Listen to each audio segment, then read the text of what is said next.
Saudara, terima kasih Anda masih di Sapa Jember bersama saya Angga Wisudawan dan juga dua narasumber kita hari ini. Ada Bapak Immanuel Yosua dari KPID Jawa Timur dan Bapak Purnomo Satrio dari Bawaslu Jatim. Tadi kita berbincang terkait dengan konflik kepentingan pada momentum pilkada, begitu ya, antara calon kepala daerah. Kemudian bagaimana seharusnya lembaga penyiaran ini memproduksi informasi yang disampaikan kepada publik. Oke, jadi terkait dengan produksi informasi, saya kira saya angkat lagi ini. Dasarnya di sini. Betul. Dalam P3SPS. Lembaga penyiaran, terutama kawan-kawan yang memang memiliki kedekatan dengan proses produksi, termasuk kameramen dan lain-lain harus paham. Baik. Nah, terkait dengan pilkada, saya kira Jember ini punya potensi tinggi terjadi konflik-konflik sosial. Apalagi dengan kondisi yang terjadi akhir-akhir ini, sehingga kami berharap kawan-kawan ya bolehlah untuk memberikan percikan kecil, tetapi untuk gede-gede, jangan besar-besar. Maksudnya untuk berdinamika, membuat berita menarik, boleh. Kalau gitu kan percuma, tidak ditonton TV-nya, tidak didengar radionya. Tetapi tolong perhatikan aspek-aspek kepentingan masyarakat. Dan yang kedua, ketika ada kawan-kawan kru media ini yang memang berhubungan dengan salah satu calon, tolong ya, mari kita profesional. Karena dampaknya untuk masyarakat. Karena begini yang terjadi, berita terutama dari TV ataupun produk-produk tentang pilkada yang disiarkan oleh TV, ini bisa tiba-tiba direkam, nanti dipelintir lalu disebar via WA. Nah, ini lebih bahaya dan resikonya dalam lembaga penyiaran sendiri. Kalau ada pelanggaran dipanggil KPI, KPID ya mungkin kita panggil. Dan kawan-kawan sudah sadar konsekuensi. Tapi yang kami khawatirkan adalah ketika lembaga salah menyiarkan, terus tiba-tiba masyarakat emosi, terus akhirnya harus berhalangan sementara waktu karena kerusakan. Beberapa bulan kan rugi. Itu yang kita tekankan. Baik, berarti memang informasi yang disampaikan kepada publik ini harus berimbang, begitu ya, antara calon salah satunya. Nah, berimbang ini kira-kira bisa dijabarkan kembali seperti apa seharusnya? Jadi begini, kata berimbang ini adalah kata-kata yang sederhana, tapi bukan hanya dalam, tapi dua lembaga. Jadi berimbang kami hanya bisa ngasih, pertama, itu hitungan secara kuantitatif. Jadi contohnya ketika ada talk show, kalau bisa menghadirkan semua kandidat. Tapi kalau tidak, satu saja berhalangan, jangan dilakukan ketika ada 3 kandidat atau 4 kandidat. Tetapi ketika harus satu-satu, itu harus berimbang waktu dan model pertanyaan. Terkait dengan kontennya, saya kira kawan-kawan dari penyelenggara, baik KPU ataupun Bawaslu, sudah punya aturannya dan kita tinggal support saja nanti. Dalam proses itu kita berkuat. Itu tadi secara kuantitatif begitu ya. Kemudian kalau secara kualitatif dari Pak Purnomo bagaimana? Ya, jadi kami memang berharap agar proses teman-teman di lembaga penyiaran bisa lebih mengeksplor visi, misi dan program dari teman-teman pasangan calon. Kenapa? Karena sesungguhnya itulah yang menjadi kebutuhan di masyarakat tingkat lokal. Tapi di sisi yang lain kami juga meminta agar contoh yang pertama agar tidak mengungkit-ungkit terkait dengan SARA. Atau mungkin terkait dengan dasar negara, atau bahkan yang paling buruk adalah yang menjadi bagian dari kualitatif itu adalah menjelek-jelekan pasangan calon satu dengan yang lain. Itu menjadi bagian dari standar kualitatif yang kami miliki dan diatur di peraturan undang-undangan gitu, Mas Angga. Kemudian perang untuk mendapatkan suara begitu dari publik ini seharusnya seperti apa? Jadi kalau terkait dengan bagaimana mendapatkan suara, yang pertama yang pasti yang bisa dieksplor adalah rekam jejak dari peserta pemilihan itu sendiri. Apa yang siapa mereka dan apa yang sudah mereka lakukan untuk kota di tempat mereka menjadi kandidat. Itu yang pertama. Yang kedua adalah terkait dengan apa yang akan mereka lakukan. Itu ada di visi, misi dan program. Sehingga tidak terjebak pada sekedar debat yang diselenggarakan oleh teman-teman KPU, tapi juga hal-hal yang bisa dieksplor oleh. Ada kurang lebih berapa lembaga penyiaran di Jember, Mas? Jember 22. Ada sekitar 22 lembaga penyiaran di Jember yang bisa mengeksplor hal tersebut gitu, Mas Angga. Oke, baik. Kita berbicara sanksi begitu yang diberikan kepada lembaga penyiaran yang tidak independen dan tidak berimbang, Nah, lembaga tidak penyiaran, Mas. adil, dan juga mungkin memihak begitu ya. Apa sanksi tersebut benar-benar sudah dijalankan atau sudah ada tim khusus yang dibentuk untuk mengawasi media yang tidak berimbang itu tadi? Jadi pertama Mas ya, terima kasih, ini pertanyaan bagus. Kembali ke sini.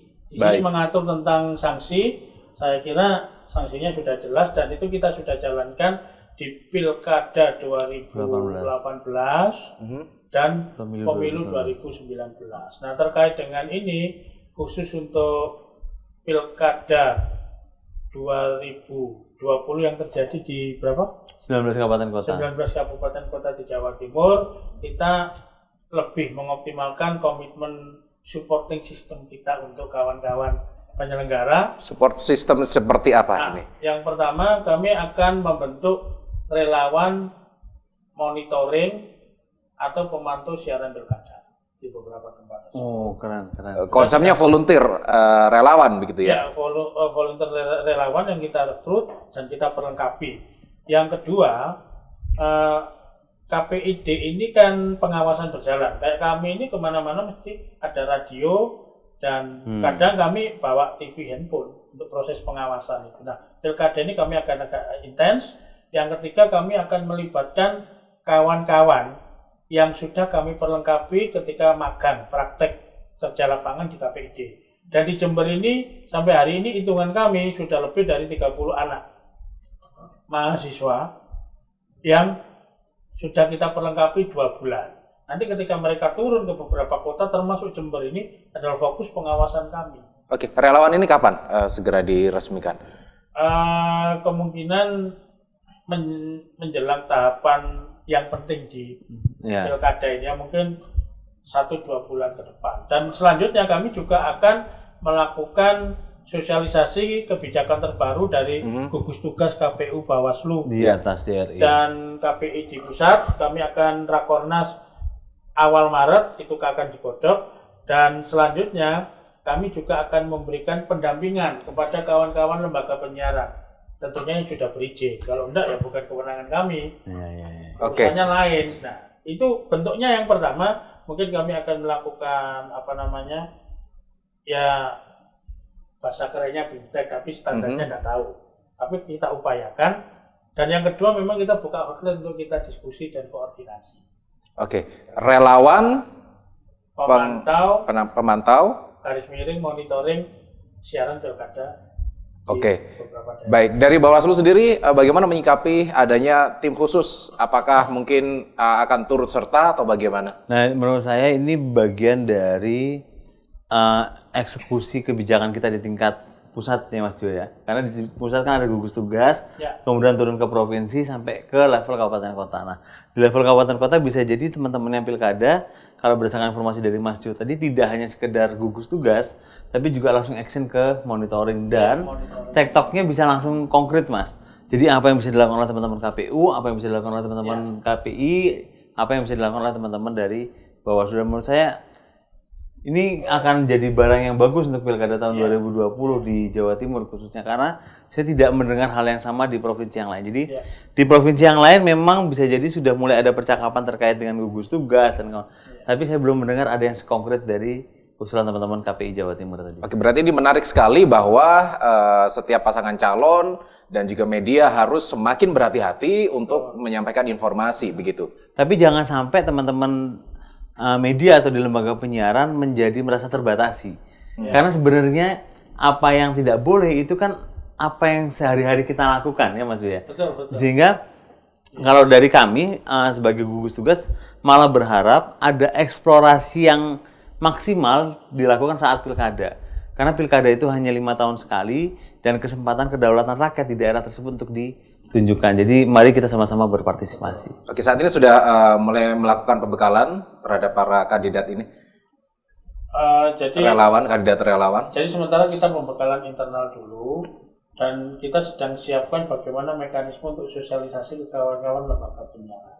Dari segi anggaran ini sudah dipersiapkan sudah dianggarkan dan semoga tidak ada halangan. Dan ke depan bisa berkoordinasi dengan jajaran kawan-kawan Bawaslu karena ini kepentingan kita bersama. Dan satu hal memang ini kebetulan kebetulan di Jember ini kan daerah yang cukup, Jember, Banyuwangi, dan mana yang pilkada itu.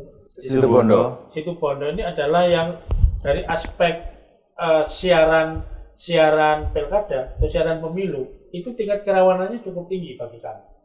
Jadi ketika radio, pertama, kerawanan terkait dengan pelanggaran. Tapi banyak kami temukan lembaga penyiaran tidak berizin. Yang kedua itu kerawanan terkait dengan potensi miskomunikasi dan bias informasi. Oke. Wah. Baik, nah terkait dengan tahapan pemilihan kepala daerah, ini terkadang masih ada lembaga penyiaran yang nakal, begitu ya, mulai menayangkan iklan bakal calon ataupun calon kepala daerah sebelum masa kampanye atau bahkan sebelum adanya penetapan calon. Sebenarnya seperti apa aturan mainnya dan juga sanksinya? Kita akan bahas sesaat lagi, saudara, tetaplah bersama kami di Sapa Jember.